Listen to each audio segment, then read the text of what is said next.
Was there an exchange of money? And where was the money put? What have the authorities done to get to understand the transactions? The due diligence of any investor. Who's looking into it? Is it the RBZ? And which arm of government is responsible for saying this investor coming in has money, this investor has no money? We have cold storage commission, for example, which was bought by Nick Halvercroft. Nick is a poor white man who absolutely has nothing, but today is in control of CSC because he's white. He's stripping off the assets today instead of investing. Where was the due diligence done? I've already given you a list of people who are white, who are not black, who have got the real assets of this country.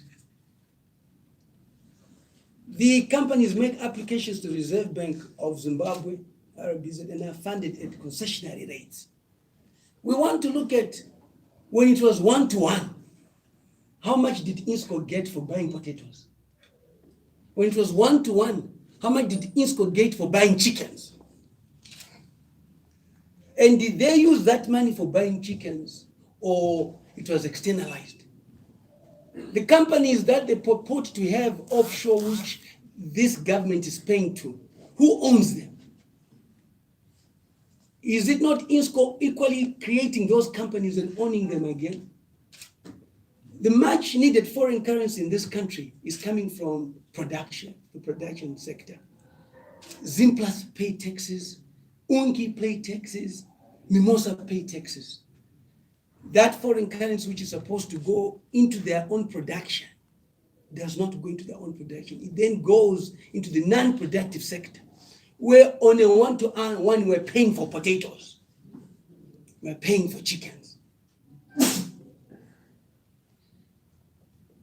Dubious transactions are subsequently created, and the local companies are then purported to be debtors of the offshore vehicles. We've got the names of the offshore vehicles.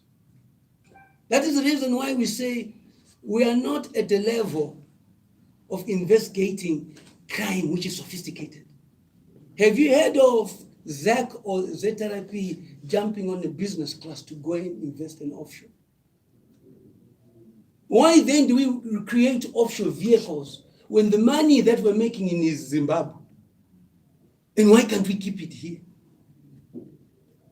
But every little money which is generated in Zimbabwe in Forex finds itself offshore. We'll give you the names of the offshore companies.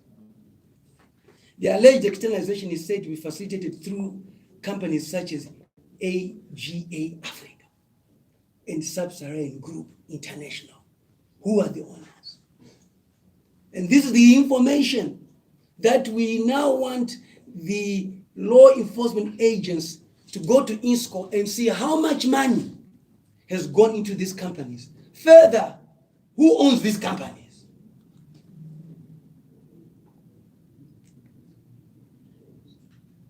Money received from RBZ is then allegedly channeled to these offshore accounts to fund the said debts.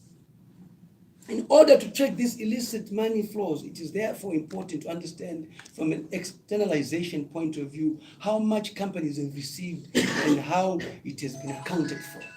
So here is the first thing. Can INSCO tell us how much money they've received on a 1-to-1? Where is it going to? The companies are authorized to trade in foreign currency locally, of which they do in various sectors of the economy, including tourism and fast food industry. So why are we prioritizing a company which is allowed to trade in foreign currency, but you still give it foreign currency?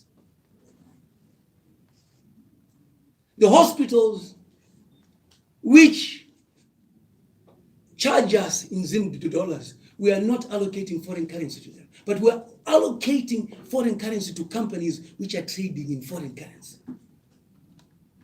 What is the rationale? What is the thinking of that? It does not make any common sense. It does not make any economic sense. What we believe in is that the foreign currency that they are generating must then be the one that they use to import whatever goods they want, be it raw materials. Let's take it a step further. How many of their workers are paid in foreign currency? If they're generating foreign currency. How many? You see, you need to understand this deep.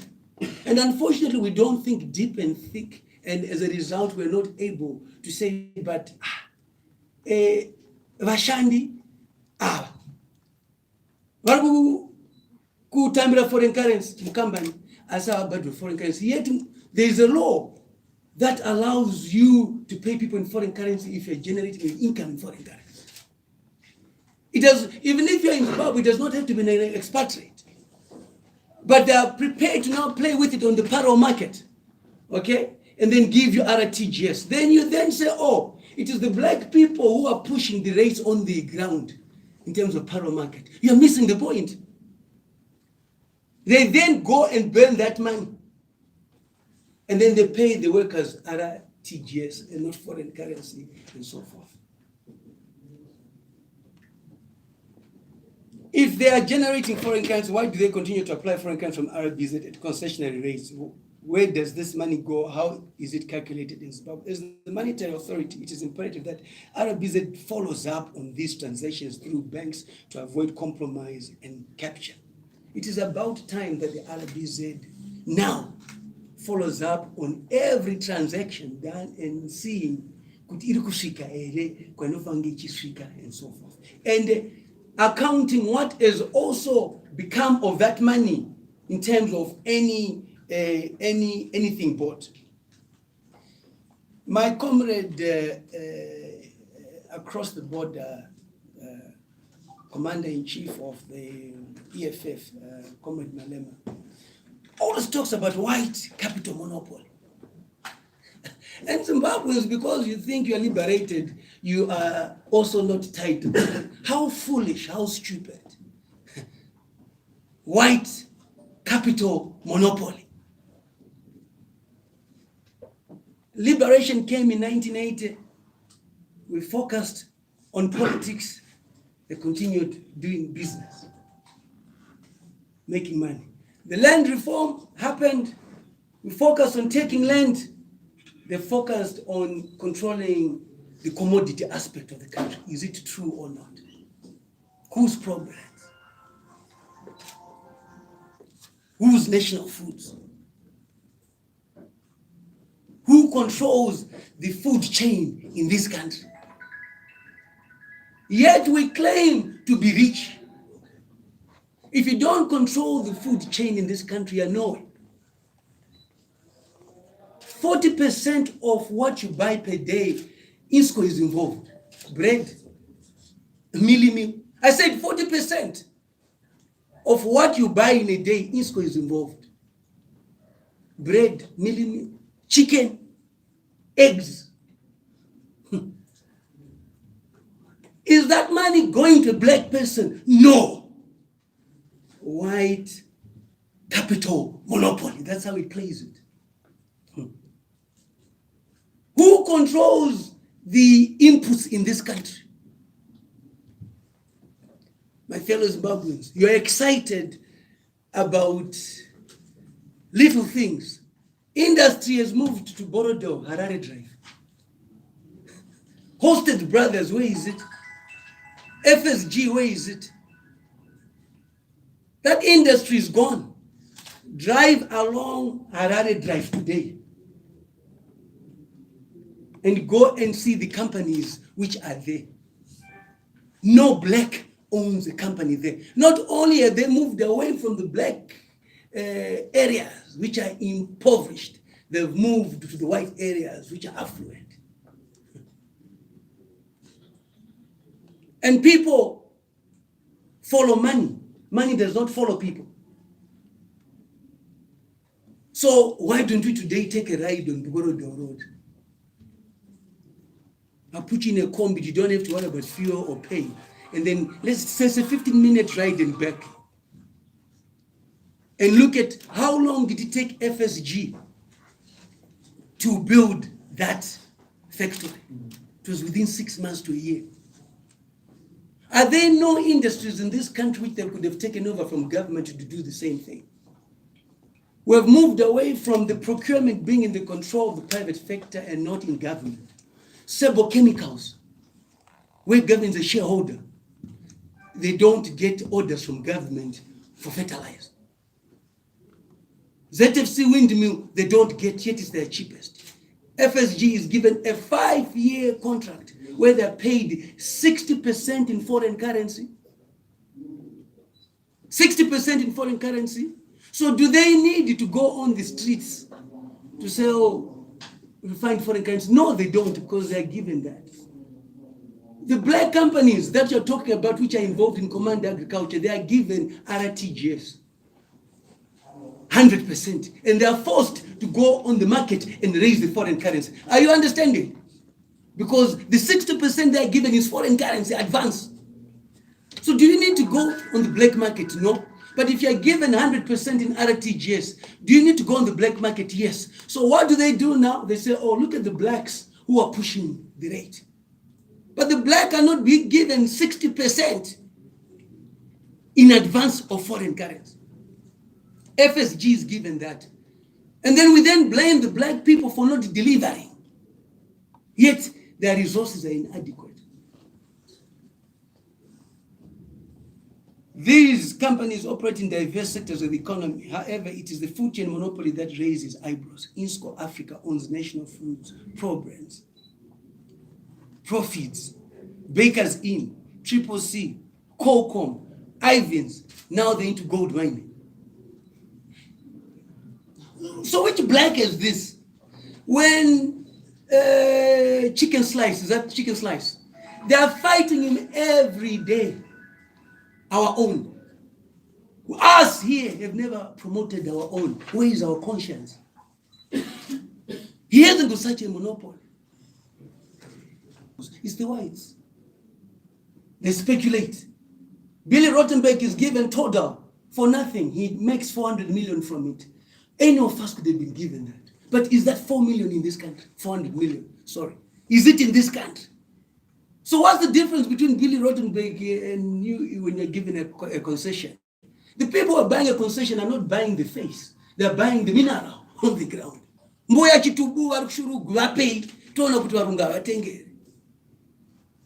It's the mineral that they want. It's not the face that they want. They are alleged to have received over 50% of the maize milling. Why do they receive preferential treatment? The committee was there yesterday on agriculture, chaired by Honorable Wajigeni. A lot came out of it, and probably does tell with what I'm saying now. The danger of having one monopoly, one company controlling the majority of basic commodities is that the country may be held to ransom through pricing artificial shortages. There is no state which is right in its mind that allows the company to control that without government. With such a potential risk to national security, how then do we have companies like Insco Africa controlling the entire food chain? How did the Zimbabwe Competition Tariffs Commission allow such unfair business practice to prevail? They capture. What they do, they're prepared to sponsor each one person, like I'll see in every institution, who pushes the agenda. The Prosecutor General's Office, police, national ZAC, and I'll tell you the names of the people who are placed in those institutions to look out for them. If anything happens, they push the agenda. I have official documentary evidence on Insco Limited and their capture of state institutions, and now they have senior public officials in their leash. Their evidence clearly proves their position in externalization and so forth. I have with me here a colleague, a friend of mine, who was a director in Insco, Adrian Moore. With us here is the evidence of who was involved and so forth. All the transactions which were done, inflating a price in foreign currency of 30,000, which is supposed to be paid, they would put it to 180,000. Zimra agrees, everybody agrees, and so forth. So we have the evidence with us here, which we will make you go through paper by paper, because we said we are tired of having press conferences and saying, oh, we are just big mouths. I'm a legislator. My credibility is important. When I stand before people, I must report on facts. The Prosecutor General was not misleading Odzi when he made his declaration on state capture. The good thing about it, to show that is true, government did not issue a statement to the contrary, neither did he apologize. I didn't see it. Which means that he was correct. The former Prosecutor General Goba Ray was captured by INSCO, and we'll prove it. How he was captured by INSCO. On to the land cases. That we have done with the evidence, and for us to come here and for Adrian to appear before you with this, these are people who are tired. The racism in these institutions is out of line. My thinking is that, are they saying that the Second Republic is sympathetic to the whites? They're also excited about land being, the land reform being reversed. The president came and said, never forget. And now we are saying to the president, we are now in the Second Republic, the racism that we're facing, we've never faced before. People are quiet, but they're speaking. The racism is out of this world. And for me, somebody said, oh, but Mliswa, that's the usual thing. He's extorting, he wants to be paid, and so forth. I started fighting racism when I was 16 years old. I didn't know money in rugby and cricket, those who know me. So was I looking for money when I was 16? I didn't even know money. I was being given money by my parents. Some of us have a conscience, some of us have a history. And I don't know why everybody thinks I'm poor, just that I don't talk about my thing wealth and thing public. And I'll never talk about my wealth and thing public, but I'm not poor, I'm very comfortable. The Mugabe regime empowered us a lot through the thing land reform. Yeah, I'm sitting on 350 hectares of maize, 50 hectares of sugar beets, a head of 1,200. That's quite a lot, besides the other work that I do outside this country. That's why you see me wearing African attire now. I'm involved with the Nigerians who are rich in many ways. Suits don't give me value at all. So we don't have to talk about that. We don't splash our wealth, and we never splash our wealth. We are quite comfortable, but we will not at all. And I don't know why you always think that we are looking for money. I don't know why you think that we're always, every black man extorts, and you are the people who write about that. Every person wants a facilitation fee and so forth. There are not enough people in this country that can afford my facilitation fee unless you're in the oil industry. And there's no oil in Zimbabwe. So it is important for us to understand that those who have issues on me have a right to go to the police and report. I'm the most wanted person, and issue on corruption on me will make headlines. So why don't you just go with the proof? Why don't you set up recordings of me? Why don't you trap me with money and so on? There are many ways. And say we caught him doing this and so forth. It's because I'm not involved in that. I don't do that. I fight for people. I fight for people. I represent people. And these issues are of national interest. You ask me, what am I doing in Joshua Nkomo and Kambozuma? Are they not Zimbabweans? Am I not a national member of parliament? I am. So when I represent people, they come to me. This which I have here, Billy Rottenberg.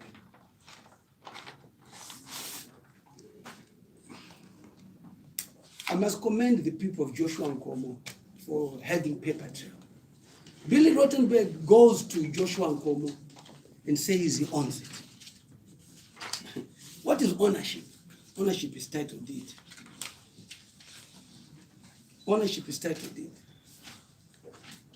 This is the title deed of Joshua Nkomo.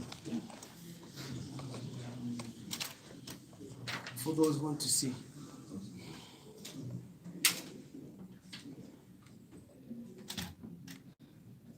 it belonged to Rothmans International, PLC, not Billy Rottenberg, Temba, Mliswa. And then they transferred it to the state.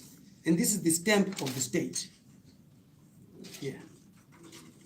They transferred it to the state. And when it is transferred to the state like the land reform, it is stamped here.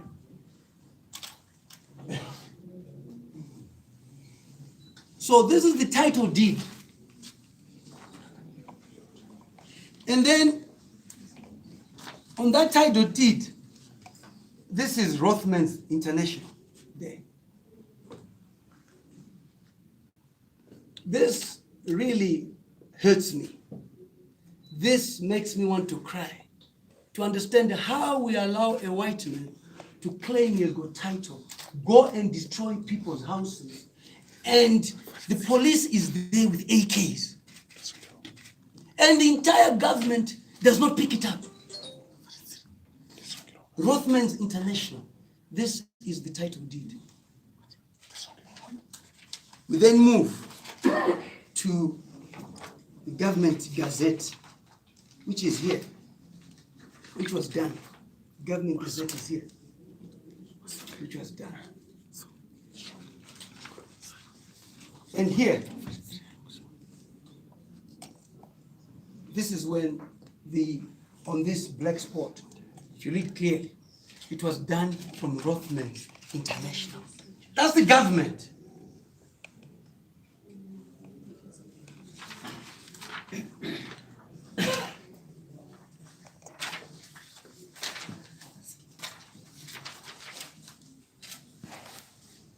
So he then does a fake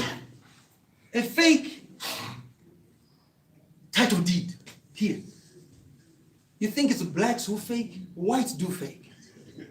In case you didn't know that. You always think it's blacks stealing. And you always accuse us of getting bribes from whites. A fake title deed. As you can see, it's written Marimba Properties Limited, who are the registrars of the certain piece of land and so on. How can they be the owners when Rothmans PLC donated to the state? When it is donated to the state, then the state gives an offer letter.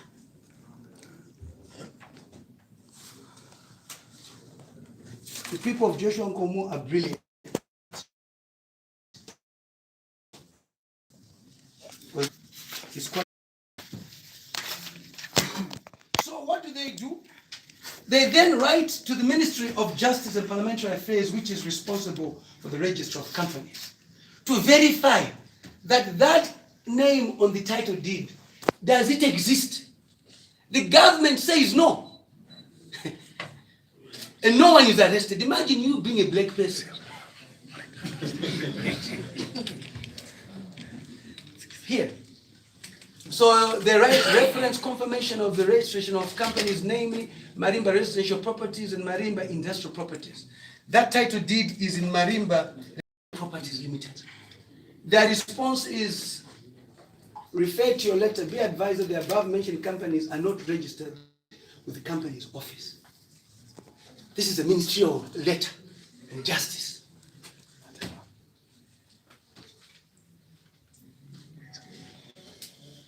And this is the most important part of our people, is accommodation. Where to stay. It's the same letter. Government then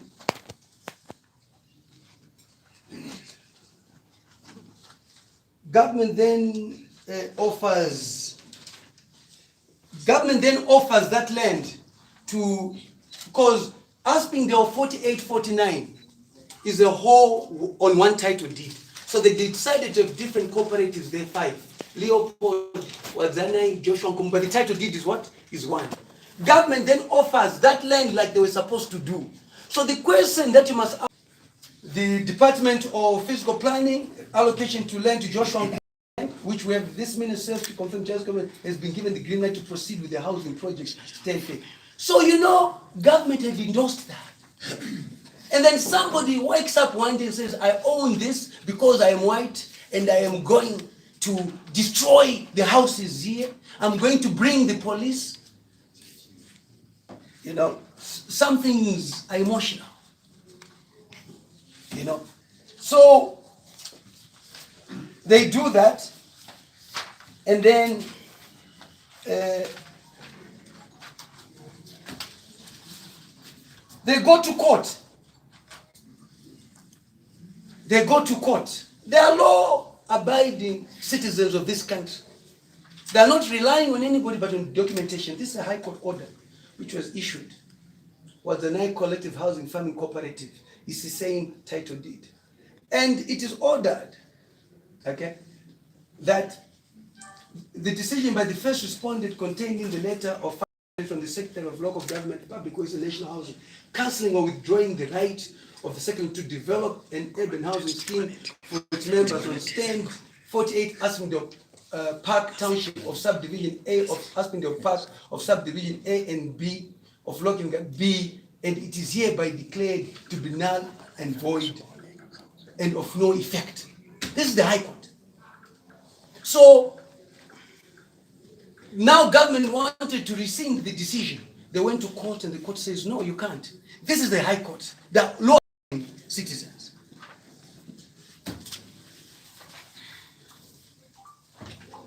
So what then happens?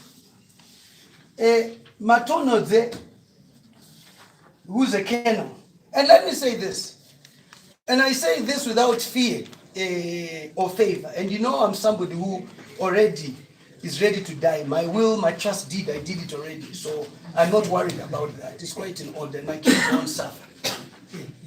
If we're having comrades in this country who went to the struggle and say that we're selling out and to the Western world, yet they're busy selling out to the whites here. Okay. You've got a Ken Matono there who's used as a front by Billy Rottenberg. He writes a letter. He then went there and fired shots. Here's Matono's letter. He fired shots. And nothing ever happened to him.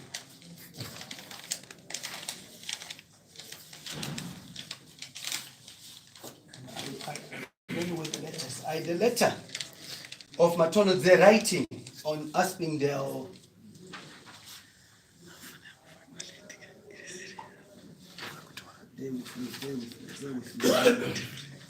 We want to deal with this. This is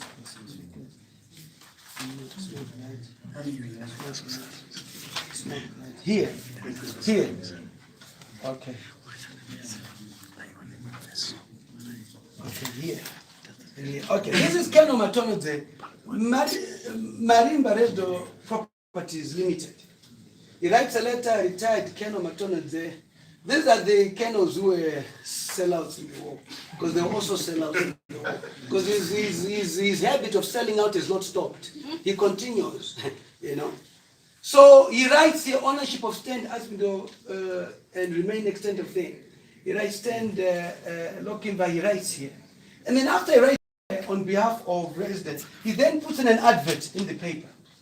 Notice to all the occupiers of land opposite Marimba Park flats, Marimba property being the lawful owner of their bar. I was excited because when a general